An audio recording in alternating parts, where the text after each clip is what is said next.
Hi and welcome to Real Reviews, where I'm going to be looking at Mission Impossible Dead Reckoning Part 1, which makes its 4K, Blu-ray and digital platform debut this week. Stars Tom Cruise, Simon Pegg, Ving Rhames, Rebecca Ferguson and Hayley Atwell, amongst others. So let's get into it and find out exactly what it is Ethan Hunt is trying to stop this time.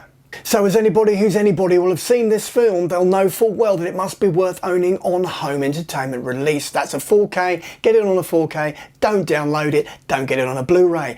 I've seen it on 4K, it kicks ass. Now the thing with this film is that ultimately what people are thinking they're going to get is bang for their buck, and they're absolutely right. That's exactly what the Mission Impossible franchise delivers. But with Dead Reckoning Part 1, what you get is an extra little bit of drama. You get some elements of darkness which weren't in there before. You get a real depth of character, especially from Simon Pegg as Benji, who really comes through, I think. Rebecca Ferguson as Ilsa and Hayley Atwell as Grace, who are she's the new entry, and I suspect the one who is being groomed to take over the Mission Impossible franchise when Tom Cruise finally puts away his quick release parachute. Cruise is dependable. There's lots of close-up jaw clenching action, and ultimately, as much as there's a lot of exposition, there's a lot of dialogue in the first half an hour, which sounds a little bit clunky at times.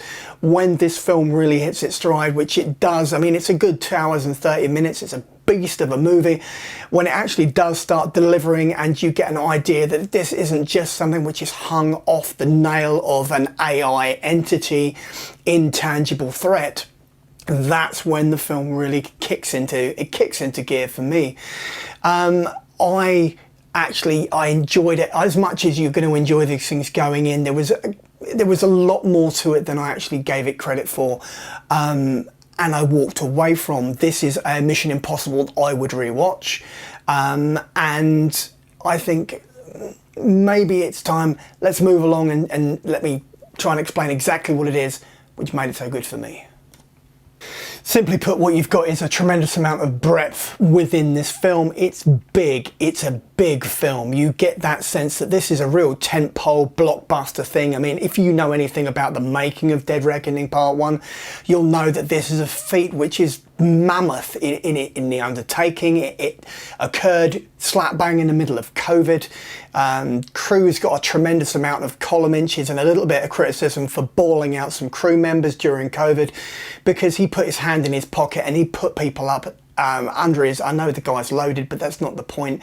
The fact is, he was in the midst, he was the only one, I think, or one of only a few films that were going in COVID, and the film industry was on the verge of shutting down. You know, the cinemas were panicking, film industries were panicking, because this virus, it had yet to be like, there was no idea, there was no sort of tangible way that they could handle it, that they could see it happening, because obviously film sets are very close proximity affairs, and the virus was culling people.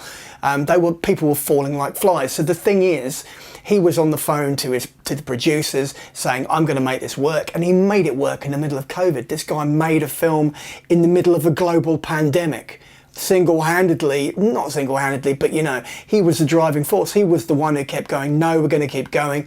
Him and McQuarrie worked out the regimes, the way these films were going to be shot. So Mission Impossible Dead Reckoning Part 1 comes with a lot more if you know the back history.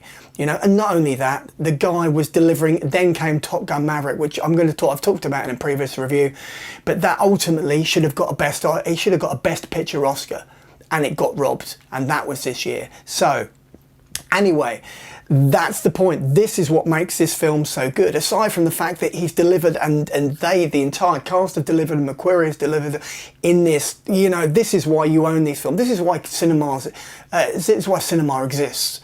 You know, it's there to entertain on a massive level. And if you know that it's been done under those circumstances, good God, it makes it better. Doesn't it make it better? So I'm going to move on to my rating. Screw the film, I'm moving on to my rating. Right, so we're going to get to that rating.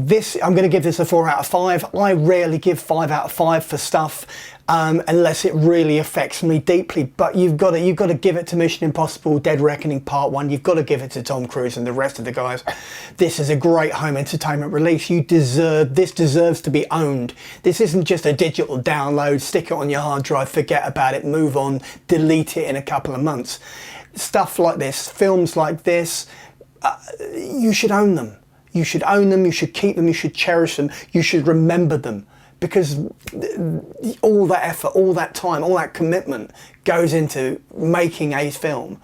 You know, whether it's a $200 million, you know, $250 million movie like the Mission Impossible films, or something which costs like, I don't know, $50 million, which by the way is a mid-level film.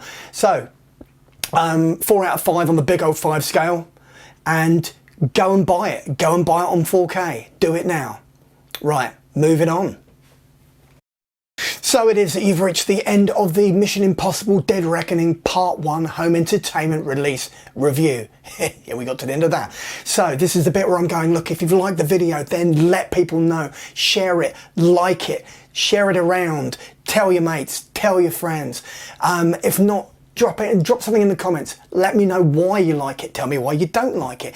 I can take both. I'm a big boy. I'm a full-grown man. Don't worry about it. Finally, if you want to subscribe, then do that, so that every Tuesday and every Saturday, until such time as I'm in my box, I'm going to be doing one of these videos. And then you can listen to as much or as little as you like, because then you'll get a little ping and you can go from there.